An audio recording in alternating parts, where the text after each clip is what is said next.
Halo Infinite is out in the wild. Of course, I'm talking about this multiplayer beta that we've been playing over the course of the past couple of weeks. I've put a good bit of time into the game, and I must admit it is very fun, but one thing that I'm seeing online is that there are some people who want classic maps to come back in Halo Infinite, and let me tell you, let's just not. Now, it's not because I'm some kind of goody two-shoes Puritan, no, that's not the case, but when it comes to bringing back classic maps, franchises have a tendency to fall in to this pattern of just relying on the success that they've had rather than forcing some innovation in their new experiences, and we see this profoundly in Call of Duty. I bring you to Exhibit A, Nuketown. Of course, this is the classic Call of Duty map that came out in Call of Duty Black Ops 1 all the way back in 2010, if I remember correctly, but since then we've seen the game come out in Black Ops 2, Black Ops 3, Black Ops Declassified, Black Ops 4, Black Ops Cold War. The list just continues to go on, and I'm sure that we're going to be seeing it again. Another perfect example of this that features in the recently released Call of Duty Vanguard is Shipment, which originally came out in Modern Warfare and has since come out in Modern Warfare Remastered. We've seen remakes that have been inspired by Shipment in Call of Duty Black Ops Declassified, Call of Duty Ghost, Call of Duty World War II, and again, as I said, it just debuted in Call of Duty Vanguard. And I see people online talking about how they wish this mode worked or they wish this map was in rotation more. And while that's nice, while that's great that people are still enjoying these maps, I for one am getting tired of playing the same exact maps with a new coat of paint year after year, and it's one of the biggest reasons that I don't really want to play Call of Duty that much anymore. Battlefield is handling things in a bit of a different way. Battlefield 3 was a very significant one for a lot of people, including myself, and those experiences that I had on No Shar Canals and Caspian Border, those were formative of the way that I perceive Battlefield as a franchise. And while Battlefield 2042 is trying to introduce new stuff to the scene, mixed in with a lot of issues that they're having in terms of server issues and in terms of gameplay just not being great, in 2042, you also have Battlefield Portal that is effectively bringing back tons of fan-favorite game modes in a pretty steady stream, and of course giving the keys to the kingdom to anyone who really wants to make something new and unique.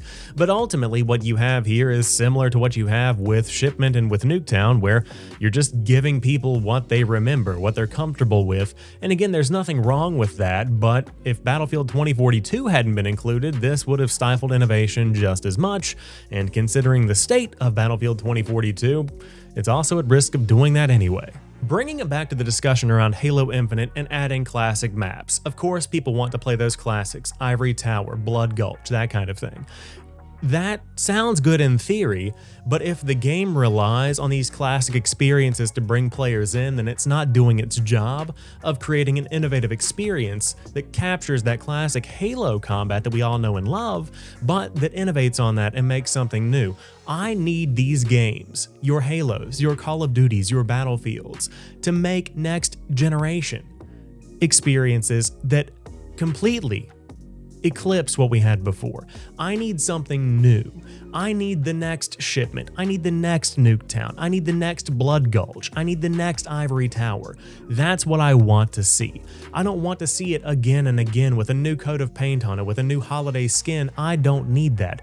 What I need is for Halo to bring new experiences that push the boundaries of what's been possible to date. Now, I will say that I think Halo Infinite has done a fantastic job of accomplishing that so far. A lot of these maps, like Bazaar, in my opinion, already feel like instant classics, and you have a lot of success here within Infinite. But it's important for the developers to stay strong with that, because ultimately, if you're a fan who wants to play a map from Combat Evolved, or 2, or 3, or 4, go play the Master Chief Collection. Those experiences are ready and waiting for you right there. Halo Infinite's maps are designed with this new movement style in mind, with these new weapons in mind, with this specific weapon balance in mind. In the same way that those classic maps that you grew up on, those are designed with those mechanics in mind that exist in that other game. You can't just copy and paste something and expect it to work. Of course, the developers could do this, and they very well might in the future, but it's my opinion that Halo Infinite should pave its own way rather than rely on the success of the franchise in the past. When it comes to Halo Infinite, what I want is for this game to establish new roots. I want this game to make legendary experiences that rise through the ranks with players and become that next generation Zanzibar, become that next generation Blood Gulch, that lockout, that same feeling that you had whenever you discovered your favorite map for the first time. I want Halo Infinite to capture that and make it come back once again, because I'm tired of playing the same map time over time in other franchises. It's time to bring something new to the table, and Halo Infinite is certainly poised to bring it. But let me know what you think in the comment section down below. I just had to share my thoughts on this because it kind of got me riled up, where a lot of people are asking for this kind of stuff, and really, we need something new, because innovation excites, in the words of that one marketing ad from a few years ago. But anyways, you guys have a fantastic one. Thanks for listening to me ramble about Halo, and I'll talk to you soon. Keep on playing.